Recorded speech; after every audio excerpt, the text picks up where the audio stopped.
దేవుని నామమునకు మహిమ కలుగును గాక. ప్రభునందు ప్రియులరా, మన ప్రభువు రక్షకుడునైన క్రీస్తు యేసు పరిశుద్ధ నామంలో మీ అందరికీ శుభములు. 15వ తేదీ ఏప్రిల్ మాసము 2025 సంవత్సరం. ఈరోజు దేవుడు నిన్ను ప్రేమించి నీకిస్తున్న ఈరోజు అద్భుతమైన వాగ్దానం, హోలీ ట్యూస్డే. అమ్మా, ఇదిగో నీ కుమారుడు అని తన తల్లితో చెప్పెను.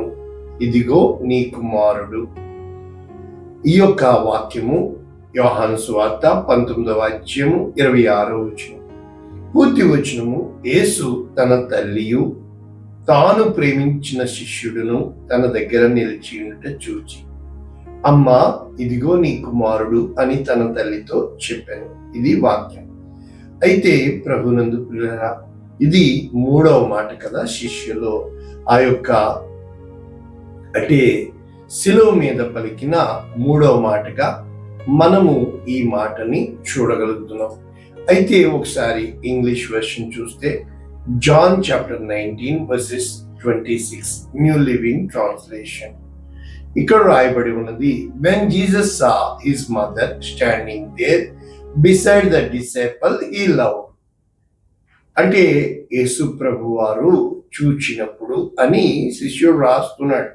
ఇక్కడ తన కోసం రాస్తున్నాడు కనుక యోహాను గారు చివరన తన పేరు రాస్తాడు. అయితే అప్పటి వరకు తాను ప్రేమించిన శిష్యుడు, రొమ్మును ఆనుకున్న శిష్యుడు, తనని అడిగిన శిష్యుడు అని చెప్తూ ఉంటాడు.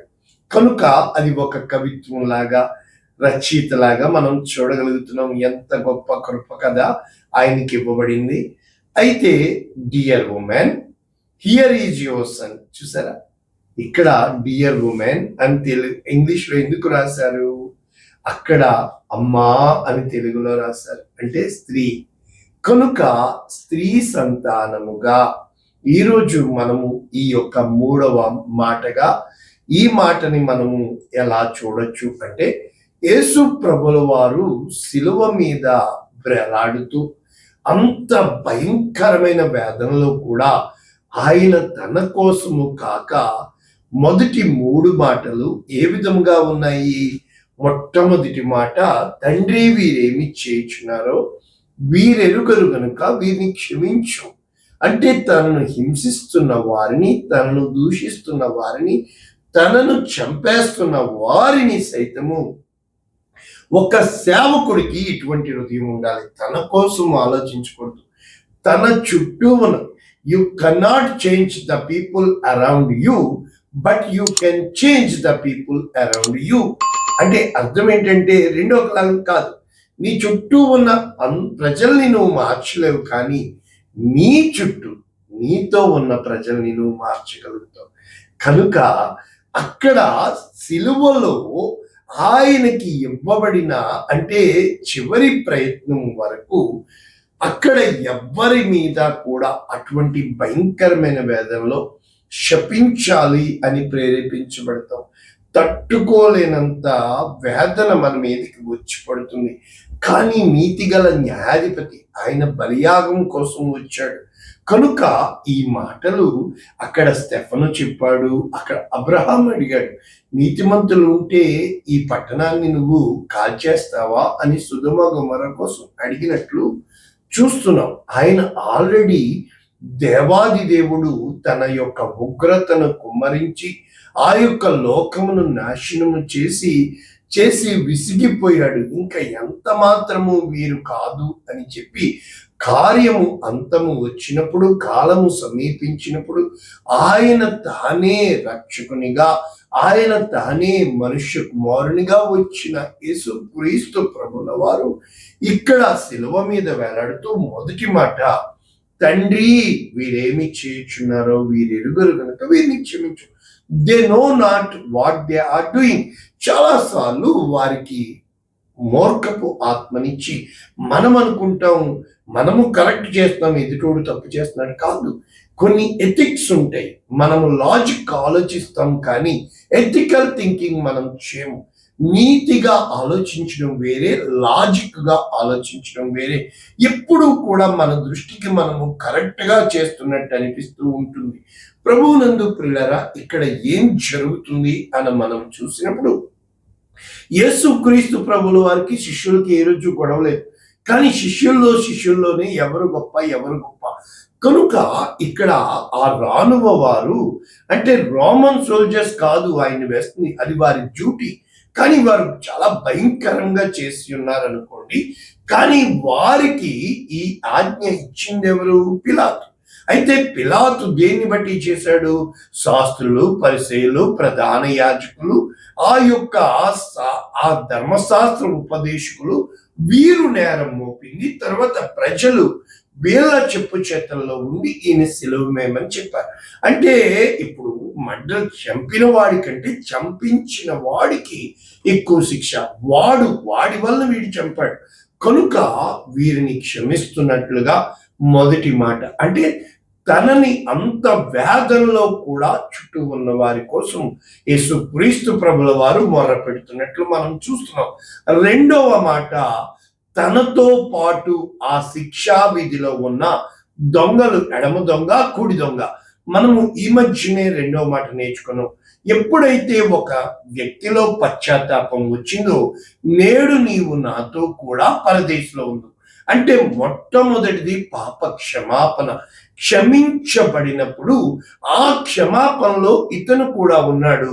అయితే ఆ క్షమాపణ ఇతను రిసీవ్ చేసుకొని ఎప్పుడైతే నీవు నీ రాజ్యంతో వచ్చినప్పుడు నన్ను జ్ఞాపకం చేసుకోమని చిన్న ప్రార్థన చేశాడో, మరి నిజంగా అతను కూడా నీతిమంతుడిగా తీర్చబడినట్లు, ఆ చిన్న ప్రార్థనతో పరలోక రాజ్యం సంపాదించుకున్నట్లు. రెండో మాట, అక్కడ ఉన్న దొంగలతోటి, అంటే మొదటి మాట చుట్టూ ఉన్న వారితోటి, తన పక్కన ఉన్నవాడితోటి, ఇప్పుడు తనతో ఉన్న తల్లి, అక్కడ స్త్రీలు, అక్కడ ఒక్క శిష్యుడు మాత్రం మిగిలి ఉన్నాడు. శిష్యుడితో చెప్పుతున్న మాట, ఇదిగో నీ తల్లి, ఇదిగో నీ కుమారుడు. ఇక్కడ తన జీవితాన్ని మనం చూసినప్పుడు నాలుగవ మాట, నా దేవా నా దేవా నన్నేల విడిచితివి. తన కోసము విడవబడిన స్థితిని చెబుతూ ఐదవ మాట, దప్పికొంచున్నాను. ఆరో మాట, సమాప్తమైనది. ఏడవ మాట, అయిపోయింది. తండ్రి నీ చేతికి నా ఆత్మను అప్పగించున్నాను. అంటే ఇటు పక్కన 3 ప్రజల కోసం, ఇటు పక్కన 3 దేవాది దేవుని లేఖనాల నెరవేర్పు. ఆ మధ్యలోని మాట, గుండెలు కోసేసే మాట, నన్నేల విడనాడితివి. మన జీవితంలో ఈ 7 మెట్లు చూచినప్పుడు ఎందుకు అమ్మా ఇదిగో నీ కుమారుడు అనవలసి వచ్చింది? యోసేపు గారి మాట ఎక్కడా కూడా లేదు. కానీ యేసు ప్రభుల వారు జన్మించినప్పుడు గాబ్రియేలు దూత ఆమెను విడనాడకము అని చెప్పి అనేక 4 దర్శనాలు ఇంచుమించు యోసేపు గారితో మాట్లాడినట్లు. యోసేపు డైలాగు లేదు, కానీ అతను వడ్లవాడని, అంటే వడ్రంగి కార్పెంటర్ అని, అదే విధముగా దేవుని యొక్క మాటకి లోపడి ఉన్నట్లు మనం చూస్తున్నాం. అయితే తల్లి అయిన మరియ మాటలు మనం చూసినప్పుడు లూకాసు వార్త 2వ అధ్యాయంలో, అంటే నేను పురుషుని ఎరుగని దానినే, మరియ గారి డైలాగులు రాయబడినట్లు మనం చూడగలుగుతున్నాం. అయితే ఇక్కడ లూకాసు వార్త 2వ అధ్యాయము మనము సమయోను వారిని దీవించి ఏమంటున్నాడు? యేసుక్రీస్తు ప్రభుల వారి కోసం లేఖనము ప్రవచనము చెప్తున్నాడు. అనేక హృదయ ఆలోచనలు బయలుపడినట్లు, ఇశ్రాయేలులో అనేకులు పడుటకు, తిరిగి లేచుటకు వివాదాస్పదమైన గుర్తుగా ఈయన నియమింపబడి ఉన్నాడు. చూసాం. అందుకు యేసుక్రీస్తు ప్రభు దేని కొరకు వచ్చాడో మరియకు చెబుతూ, మరియతో నీ హృదయంలోనికి ఒక ఖడ్గం దూసుకుని పోవునని తల్లి అయిన మరియతో చెప్పాను. ఇక్కడ ఒక మాట చూసినప్పుడు ఇదే లూకాసు వార్త 2వ అధ్యాయం 48వ వచనంలో 12 ఏండ్ల వయస్సు వచ్చినప్పుడు వారు ఎప్పుడైతే యెరూషలేమునకు వాడుక చొప్పున వెళ్ళినప్పుడు యేసుక్రీస్తు ప్రభుల వారు అక్కడ ఉండిపోయినప్పుడు అందరితో పాటు వచ్చేసాడని వీరు వెళ్ళిపోయి 3 రోజుల ప్రయాణం వెనక్కి వచ్చి అక్కడ యేసు ప్రభువుని వారు చూచి, ఇక్కడ 2వ అధ్యాయం 48వ వచనం, తల్లిదండ్రులు ఆయనను చూచి మిక్కిలి ఆశ్చర్యపడిరి. ఆయన తల్లి, కుమారుడా, మమ్మను ఎందుకు ఇలాగు చేసితివి? ఇదిగో నీ తండ్రి, నేను దుఃఖపడుచు నిన్ను వెతుకుచుంటున్నామని ఆయనతో చెప్పగా, ఇక్కడ యేసు ప్రభుల వారు చెప్తారు, మీరెందుకు నన్ను వెతుకుచుంటిరి? నేను నా తండ్రి పనుల మీద, ఇక్కడ ఆలోచించి, నా తండ్రి పనికి నేను వెళ్ళిపోతున్నాను, అమ్మా ఇదిగో నీ కుమారుడని అప్పగించేశాడు. అయితే మనము కేథలిక్ అంటే మరియ మేరీని, అది మన టాపిక్ కాదు.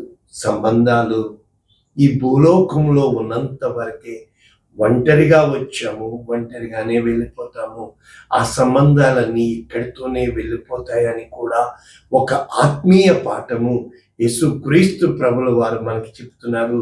ఈ భూమి మీద ఉన్నంత కాలము ఒక కుటుంబము ఉండాలి, ఒక్కరు ఉండాలి అని అక్కడ కుమారుడు తీయబడుతున్న ఇంకొక కుమారుడిని రీప్లేస్మెంట్ గా, అంటే నీ బాధ్యత తప్పకుండా ఏ విధముగా నయోమికి రూతుని ఇచ్చి ఉన్నాడో ఆ విధముగా దేవుడు నీ పట్ల ప్రణాళిక కలిగి ఉన్నాడని కూడా ఇక్కడ మనకి తెలియపరచబడుతుంది. కనుక నేను నా తండ్రి పనుల మీద ఉండవలనని మీరు ఎరుగరా అని వారితో చెప్పాను. అయితే వారికి ఇది అర్థము కాదు. కానీ ఇక్కడ మనకి కావలసిన వాక్యము, ఒక మంచి వాక్యము ఇక్కడ ఉంది. ఏంటంటే 50వ వచనము మనము చూసినప్పుడు, ఆ గ్రహించలేకపోయినా వారితో కూడా బయలుదేరి నజరేతునకు వచ్చి వారికి లోబడి ఉండెను. ఆయన తల్లి ఈ సంగతులన్నిటినీ తన హృదయములో భద్రము చేసుకుని, తన హృదయంలోంచి ఖడ్గము దూసుకుని వెళ్ళబోచున్నదని. మరి యోహాను సువార్త 2వ అధ్యాయము అక్కడ కానా వివాహ విందులో 3వ వచనము, ద్రాక్షారసం అయిపోయినప్పుడు యేసు తల్లి వారికి ద్రాక్షారసము లేదని ఆయనతో చెప్పగా, అమ్మా నాతో నీకేమి పని, నా సమయం ఇంకా రాలేదు. కానీ తల్లి పరిచారకులకు ఏం చెప్పింది? ఆయన మీతో చెప్పున్నది చేయుడి. ఇప్పుడు మనము ఇక్కడి నుంచి వాక్యాలు లోతుగా చూస్తే, అంటే తల్లికి లోపడి తల్లి మాటలు మనం చూసాం కదా. అక్కడ మరియా ప్రసవ వేదన కంటే తన కళ్ళ ముందు తన కుమారుడు ఎంతగా దుష్టుల చేత చంపబడుతుంటే, దీనికి కారణం మనందరికీ తెలిసిందే. ఆదికాండము 3వ అధ్యాయం 13వ వచనంలో, ఆ స్త్రీతో దేవుడైన యెహోవా నీవు చేసింది ఏమిటి? స్త్రీ ఏమంటుంది? సర్పము నన్ను మోసపుచ్చినందున నేను మోసపోయాను. ఈరోజు మోసపోయావా? అయితే అక్కడ చెప్పబడుతుంది ఏంటి అంటే, లేఖనము 3:15, నీకు స్త్రీకి, నీ సంతానమునకు ఆమె సంతానమునకు వైరము కలుగ చేసేదను, అది నిన్ను తల మీద కుట్టును, నీవు దాన్ని మడి మీద కుట్టును. అంటే ఆదాము దేవుని కుమారుడిగా తండ్రి కుమారుల సంబంధము కాస్త ఇప్పుడు ఏ సంబంధముగా మారింది? తల్లి కుమారుల సంబంధముగా. అందుకే తల్లి, మీరు యవనస్తులు లవ్వు అనకండి అమ్మా, పెళ్ళైన మరుక్షణము నీ ప్రాణమంతా బిడ్డ మీదకి వెళ్ళిపోతుంది. కుమారుడి కోసము ప్రాణము పెట్టేదిగా కారణము ఇదిగో, ఆయన స్త్రీతో నీ ప్రయాసమును, నీ గర్భ వేదన నేను మిక్కిలి హెచ్చించెదను, వేదనతో పిల్లలను కందువు, నీ భర్త ఎడల నీకు వాంఛ కలుగును. కనుక ఈ లేఖనపు నెరవేర్పు అక్కడ కాలము పరిపూర్ణమైనప్పుడు ఆయన స్త్రీ యందు పుట్టి, కనుక స్త్రీ సంతానముగా ఆదాములో మరణము, అవ్వమ్మలో జీవము. ఈ రోజున వాక్యం వింటున్న మీరు 3వ మాట, నిన్ను ఒంటరిగా వదలరు. అందుకనే స్త్రీ జీవితం చూసినప్పుడు చిన్నప్పుడు తండ్రే హీరోగా, అన్న తోబుట్టువే తోడుగా, అయితే పెద్దయ్యాక భర్త తోడుగా చేతిలో చేసి, అయితే వృద్ధాప్యం వచ్చాక కుమారుని చూసుకుని ఎప్పుడూ కూడా స్త్రీ ఒకని యొక్క నీడలో ఉండేదిగా మనము చూడగలుగుతున్నాం. ఈ యొక్క బంధాలు సంబంధాలు భూ సంబంధమైనవి. ఎంత ప్రేమ తండ్రి కూతుళ్ళ ప్రేమ ఉన్నా, తల్లి కుమారుల ప్రేమలు ఉన్నా, ఇవి లోక ప్రేమలు. పరలోకపు ప్రేమ నిన్ను గూర్చి ఆయన చింతించుచున్నాడు, నిన్ను గూర్చి ఆయన ఆలోచిస్తున్నాడు. ఈ మూడవ మాట కుటుంబ వ్యవస్థకి సంబంధించిన మాట, ఒక సంబంధానికి సంబంధించిన మాట, ఒక వాగ్దానం నీకు చేస్తున్నాడు. ఒంటరి దానమని ఏ రోజు అనుకోవద్దు. ప్రార్థన చేద్దాం.